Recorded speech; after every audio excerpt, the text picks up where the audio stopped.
ఏంటి ఇంకా రాలేదా? ఏంటయ్యా టైం 10 అవుతోంది, బోర్డు మీద 10 గంటలను రాసింది. మీ డాక్టర్ ఇంకా రాలేదు. అసలు మీ డాక్టర్ కి టైం సెన్స్, పంక్చువాలిటీ ఏమైనా ఉన్నాయా? ఇంతకీ మీరెవరండి? నేను డాక్టర్ని. ఓహో, మీరు డాక్టరేనా? డాక్టర్ అంటే డాక్టర్ని కాదయ్యా, డాక్టర్ని చేసుకోబోయేదానని అర్థం. అవును, నువ్వెవరు? నేను ఇక్కడ టోకన్ ఇస్తూ ఉంటానులేండి. తప్పుకోవయ్యా. అవును, మీ డాక్టర్ కి ఎవరో అన్నయ్య ఉన్నాడంట కదా, ఎలాంటోడు? ఎలాంటోడంటే అదేనయ్యా, చాలా కోపిస్తుంది విన్నాను. ఎందుకని అడుగుతున్నారు? ఎందుకంటా వెంటయ్యా, ఆ అన్నయ్య మాట వినగానే మీ డాక్టర్ గడగడా ఉణిగిపోతాడు. అసలు డాక్టర్ చదివే తమ్ముణ్ణి అలా భయపెట్టచ్చా? తప్పు కదా? తప్పేనండి. కాని కాని నాకు మీ డాక్టర్ కి పెళ్ళవని ఆ అన్నయ్య సంగతి అప్పుడు చెప్తాను. ఏం చేస్తానండి? ఏం చేస్తానా, సంవత్సరం తిరగకుండానే కవల పిల్లల్ని కని వాళ్ళ అన్నయ్య చేతిలో పెడతాను. వాళ్ళకి 5 సంవత్సరాలు వచ్చేసరికి ఆయన్ని బాగా మొట్టికెళ్ళేస్తారు. అలా నా కసి తీర్చుకుంటాను. ఈ డాక్టర్ ఎప్పుడు వస్తాడో ఏంటో. అది సర్లే కాని నువ్వు పని చేయి. మీ డాక్టర్ రాగానే నేను వచ్చి వెళ్ళానని చెప్పు. నేను అంటే ఓ, నా పేరు చెప్పలేదు కదా, నందిని. ఏం చెప్తావు? అదేనండి, నందిని గారు వచ్చి వెళ్ళారు అని చెప్తాను. గుడ్, పైకొస్తావు.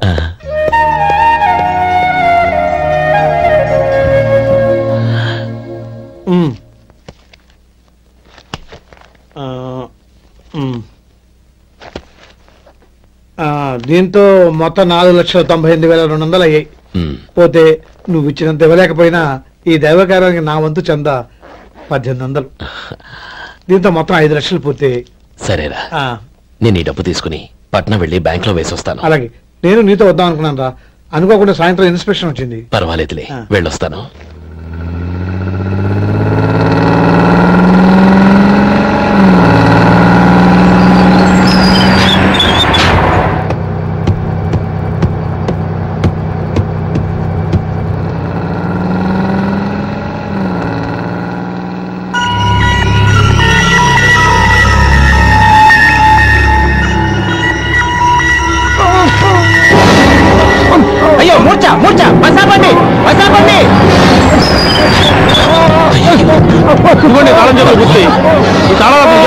వీటి వల్ల ప్రయోజనం లేదు.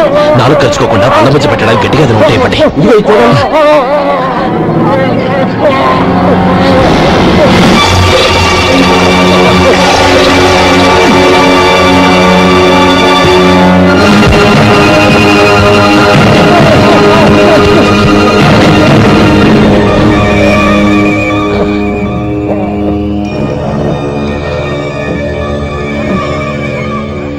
మీరు వెళ్ళి మీ సీట్లో కూర్చోండి, కొంచెం గాలాండి పడ్డి. ఇప్పుడు ఎలా ఉంది బాబు?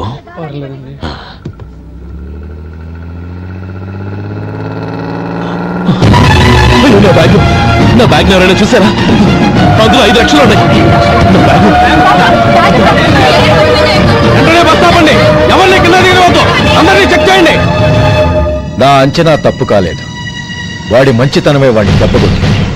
మన వాళ్ళని పంపించి గుడి తాలూకు డబ్బు కొట్టేశాడని పోలీస్ కంప్లైంట్ ఇవ్వండి. ఇప్పుడు ఆ స్టేషన్ వైఎస్ఐ వాడి తమ్ముడే. వాడే వెళ్ళి వాడి అన్నయ్యని అరెస్ట్ చేసి వీధుల్లో నడిపించుకు తీసుకురావాలి. అది నేను కళ్ళారా చూడాలి, మనసారా సంతోషించాలి. అయ్యా గోపాలం గారు, గోపాలం గారు, మీరు దేవస్థానం సొమ్ము దొంగిలించారని ఎవరో పోలీస్ కంప్లైంట్ ఇచ్చారంట. మిమ్మల్ని అరెస్ట్ చేయడానికి మీ తమ్ముడు గారు వస్తున్నారు.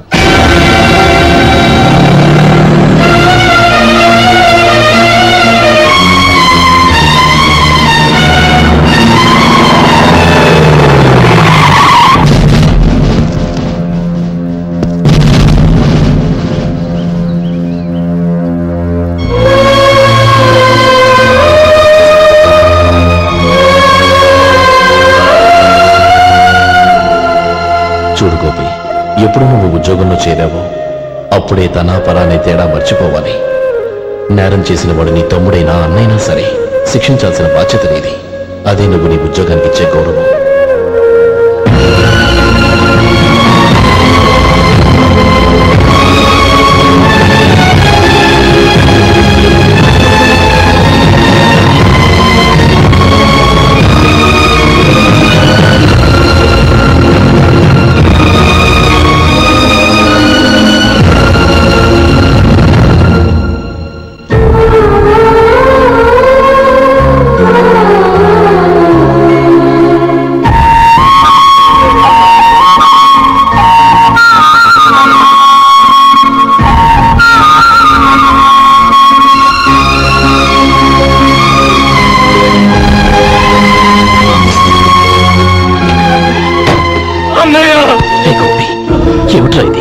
నన్ను క్షమించన్నయ్య. నేను కోరి ఉద్యోగులు ఇచ్చేట్లు మాట్లాడమే, కానీ ఇలాంటి పరిస్థితి ఎదురవుతుంది అనుకోలేదు.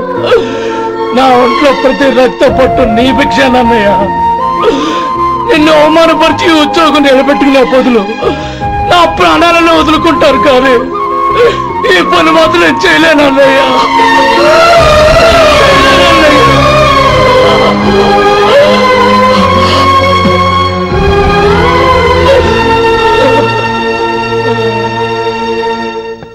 ఏరా, ఇన్నేళ్లు కష్టపడి సంపాదించిన ఉద్యోగానికి రాజీనామా చేస్తావా? కనీసం నీ పెళ్ళాం ఏమనుకుంటుందోనని ఆలోచించావా? ఇందులో అనుకోవడానికి ఏముంది మామగారు? ఎండనక వాననక కష్టపడి ఓ తండ్రి కంటే ఎక్కువగా ఈయన్ని పెంచి పెద్ద చేశారు బావగారు. అలాంటి దేవుణ్ణి అరెస్ట్ చేసే ఆ ఉద్యోగం ఈయనకు అవసరం లేదు. బాగుంది. అన్నకు తగ్గ తమ్ముడు, తమ్ముడికి తగ్గ పెళ్ళాం. సరే, మీ ఇష్టం. నానమ్మ, అన్నయ్యడి. నమస్కారం అండి. ఓ నువ్వా? రా కూర్చో. పర్వాలేదండి. ఏంటి ఇలా వచ్చావు? ఆ రోజు నా కంపెనీని మూసేయమన్నారు. ఇప్పుడు నేను మూసేయడానికి సిద్ధంగా ఉన్నాను. దానికి ప్రతిఫలంగా నాకు 5 లక్షలు కావాలి. అలాగే, నీకు కావలసిన 5 లక్షలు నేను ఇస్తాను. చాలా థ్యాంక్స్ అండి. కానీ మీరు మీ కంపెనీని మూసేయక్కర్లేదు. సార్, అవును మిస్టర్ మధు, మీ అన్నగారికి జరిగిన అన్యాయం గురించి తెలుసుకున్నాను. మీ కుటుంబం గురించి కూడా విన్నాను. సహజంగా అందరూ ఐకమత్యానికి ఉదాహరణ రామలక్ష్మణులు అంటారు. కానీ ఆ రామలక్ష్మణులు ఎలా ఉంటారనేది పుస్తకాల్లో చదవడం తప్ప ఎవ్వరూ చూడలేదు. మీ అన్నదమ్ములను చూస్తే ఆ రామలక్ష్మణులు ఇలాగే ఉండేవారేమో అనిపిస్తుంది. అలాంటి కుటుంబానికి ఇలాంటి ఇబ్బంది రావడం నిజంగా దురదృష్టం. రామునికి హనుమంతుల్లా కాకపోయినా ఏదో వృత్తభక్తిగా నా వల్ల వీలైన సహాయం ఈ 5 లక్షలు తీసుకో. మీ కంపెనీ పేరు మీదే అన్ని సరుకులు తయారు చేయండి. నేను వాటిని ప్రపంచమంతా మార్కెటింగ్ చేస్తాను. సార్, మీ రుణం ఉంచుకోను. తొందరలోనే తీర్చేస్తాను. స్నేహితుల మధ్య రుణాలేంటి మధు? We are friends.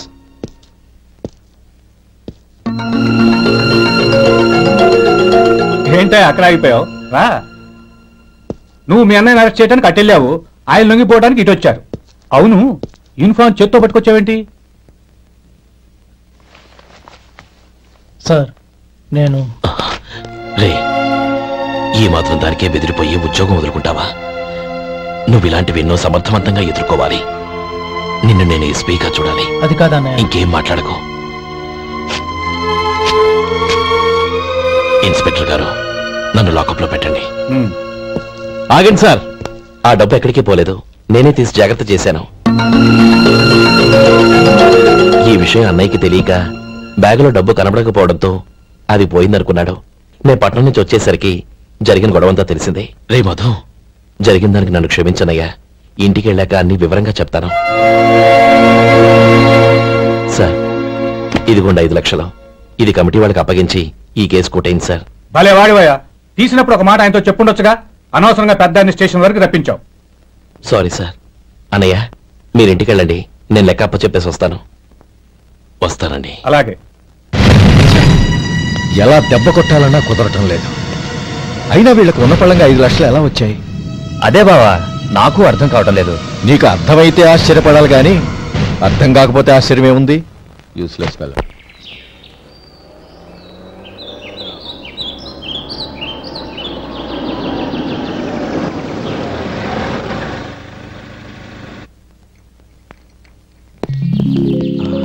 నువ్వు ఇక్కడే ఉండు. అన్నయ్య మూడు ఎలా ఉందో చూసి నేను లోపలికి తీసుకెళ్తాను. ఓకే? అలాగే.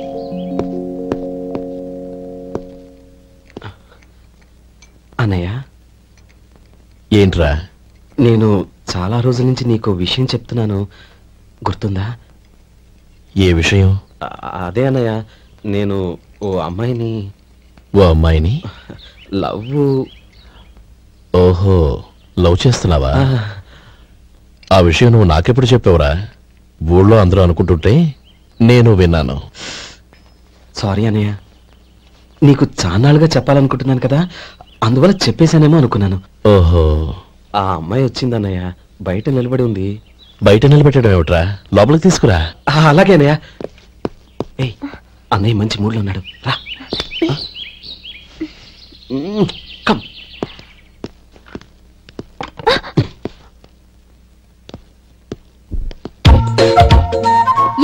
ఏంటయ్యా?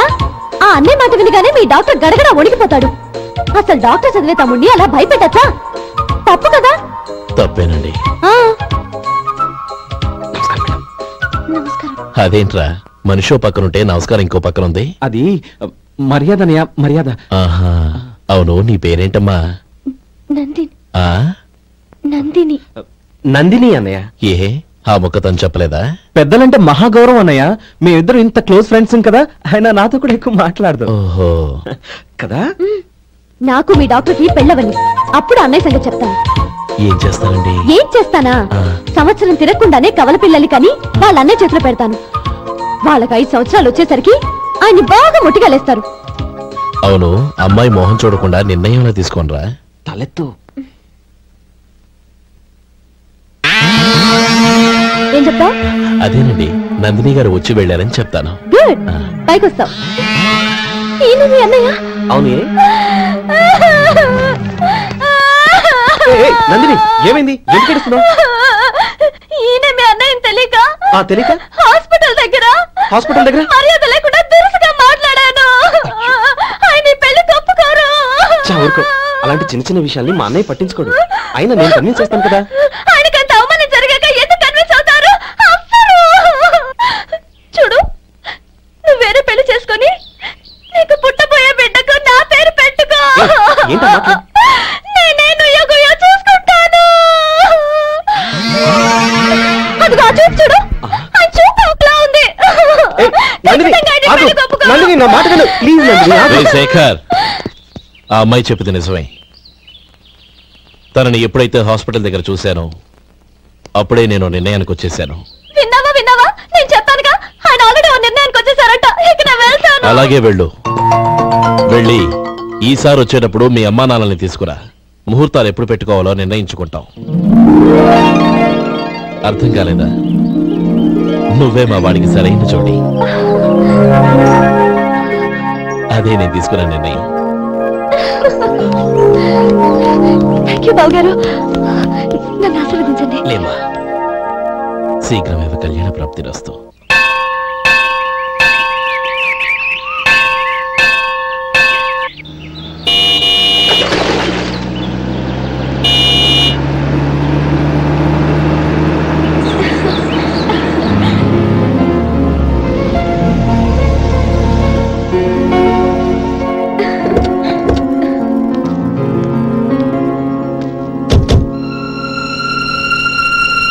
రామా,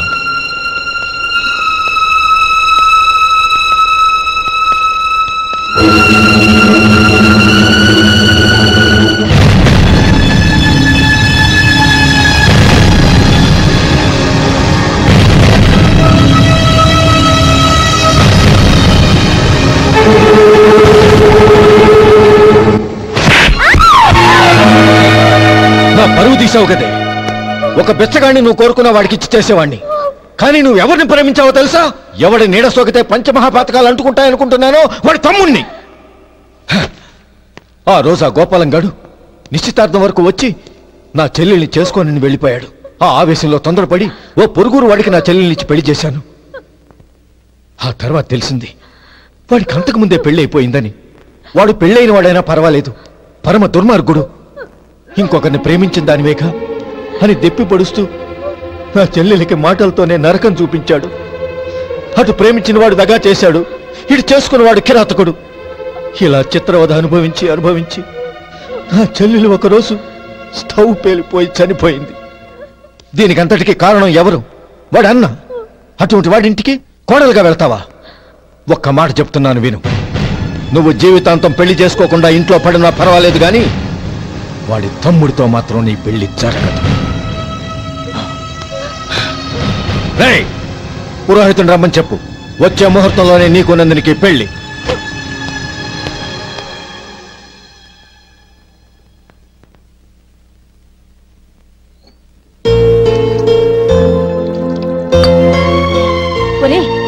అదేంట్రా, ఒక ముద్దైనా తినకుండా చేయగడిగేశావు?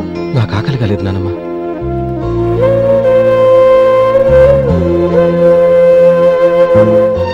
ఆ అమ్మాయి చాలా మంచిది, చదువుకున్న పిల్ల, మనందరికీ బాగా నచ్చింది.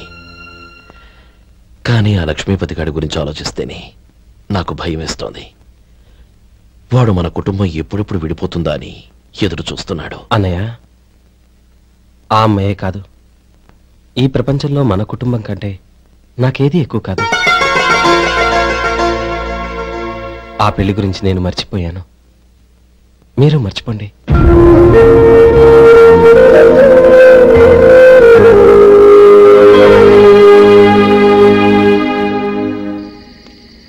శేఖర్, నువ్వా? ఏంటి ఈ టైంలో వచ్చావు? నీతో ఓ విషయం మాట్లాడాలి. ఒకసారి బయటకు వస్తావా?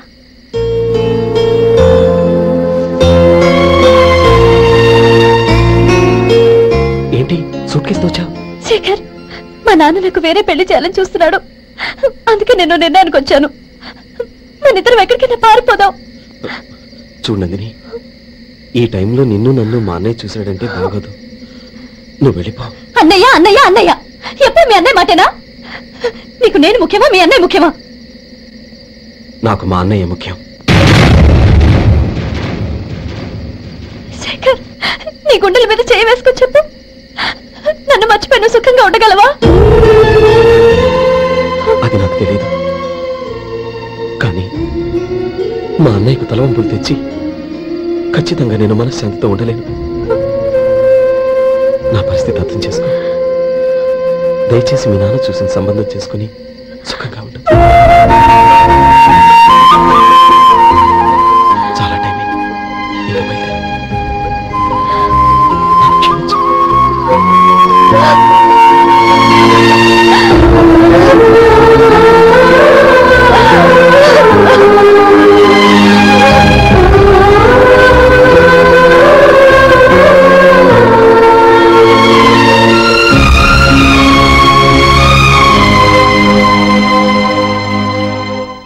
ఏంట్రా అలా మౌనంగా కూర్చున్నావు? ఏం లేదురా, కోరుకున్న అమ్మాయి రా పారిపోదామని వస్తే మా అన్నయ్య బాధపడే పనేది నేను చెయ్యలేను, నన్ను క్షమించని ఆ అమ్మాయిని పంపించేసాడ్రా నా తమ్ముడు. అదిరా వాడికి నా మీద ఉన్న అభిమానం. ఇంతవరకు వాడు అడిగింది ఏదీ నేను లేదనలేదు. ఒక అన్నగా వాడి పట్ల నా బాధ్యతలన్నీ నెరవేర్చాను. అలాంటిది ఈరోజు వాడు మనసారా కోరుకున్న అమ్మాయిని వద్దని నేను ఎలా చెప్పగలనరా? వాడి సంతోషం కంటే నాకు కావాల్సిందే ఉంది. అందుకే నేను ఒక నిర్ణయానికి వచ్చాను. ఓపెనింగ్ స్టాక్ 31,700 అండి. ఈ రోజు 200 లారీల్లో 21,500 ప్యాడీ వచ్చిందండి. అవి ఈ పక్కన సర్దించానండి. తర్వాత ఇవి నిన్నొచ్చిన ధాన్యం బస్తాలండి. 50 లారీల్లో 5,000 బస్తాల బియ్యం బయటకు పంపించామండి. సాయంత్రానికి మన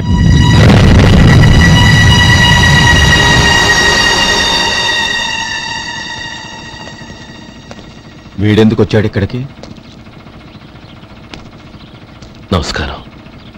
ఎందుకు వచ్చాడో అడుగు. నీ సహాయం అర్థించొచ్చాను.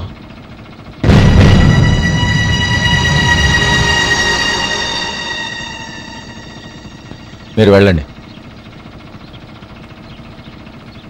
ఆ రోజు నీ చెల్లెల్ని నేను చేసుకోనన్నాను. ఏ పరిస్థితిలో అలా అన్నానో నీకు తెలుసు. నేను చేసింది తప్పని నీకు అనిపిస్తే ఆ తప్పుకి నా తమ్ముడిని శిక్షించద్దు. మన మధ్య ఉన్న విరోధం తెలియక వాళ్ళు ప్రేమించుకున్నారు. నేను నా తమ్ముడికి నీ కూతుర్ని మని అడగడానికి వచ్చాను. దయచేసి వాళ్ళ పెళ్లికి అంగీకరించు. నీ మొహం చూస్తేనే పాపమని సొంత ఊరినే వదిలేసి వచ్చిన వాణ్ణి. అలాంటి నేను నీ ఇంటికి నా బిడ్డనివ్వాలా? ఇన్నేళ్లుగా నీ నీడ కూడా నా మీద పడకూడదని పట్టుదలగా ఉన్న నేను దాన్ని వదులుకొని నీతో సంబంధం కలుపుకోవాలా?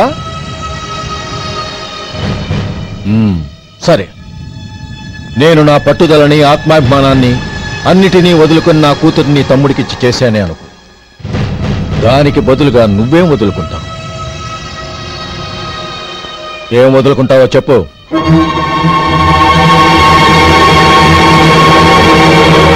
నీ ప్రాణాలు వదులుకుంటావా? అలాగే. నీ ప్రాణం వదిలితే నాకేంట్రా లాభం? నువ్వు దేని మీదైతే ప్రాణాలు పెట్టుకున్నావో దాన్ని వదిలే.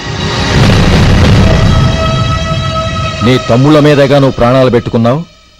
ఆ తమ్ముళ్లను వదిలే. అన్న అనే బంధానికి నువ్వు నీళ్లు వదిలేయాలి. ఎప్పుడు నీ తమ్ముడు నా కూతురి మెళ్ళలో తాళి కడతాడో అప్పుడే నీకు నీ తమ్ముళ్లకు ఉన్న అనుబంధం తెగిపోవాలి. నీ తమ్ముడు నా కూతురి మెళ్ళలో తాళి కట్టడానికి ముందే నువ్వు శాశ్వతంగా ఈ ఊరొదిలి వెళ్ళిపోవాలి. వీటన్నిటికీ నువ్వు అంగీకరిస్తేనే ఈ పెళ్లికి నేను అంగీకరిస్తాను.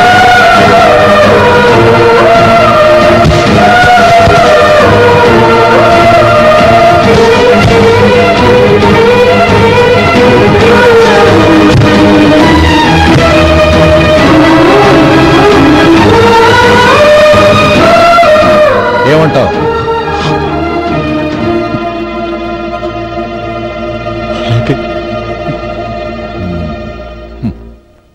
ప్రమాణం చేయి.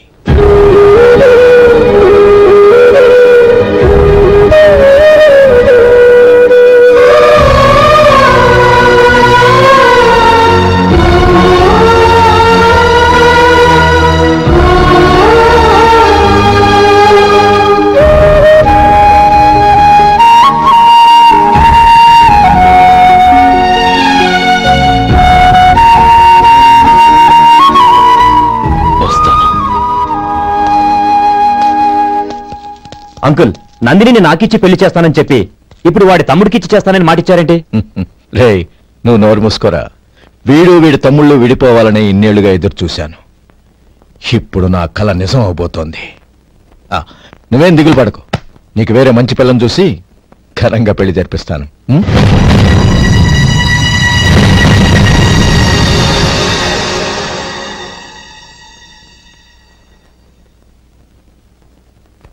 శేఖర్, మధు, నానమ్మా, రే, నువ్వు చాలా అదృష్టవంతుడివిరా.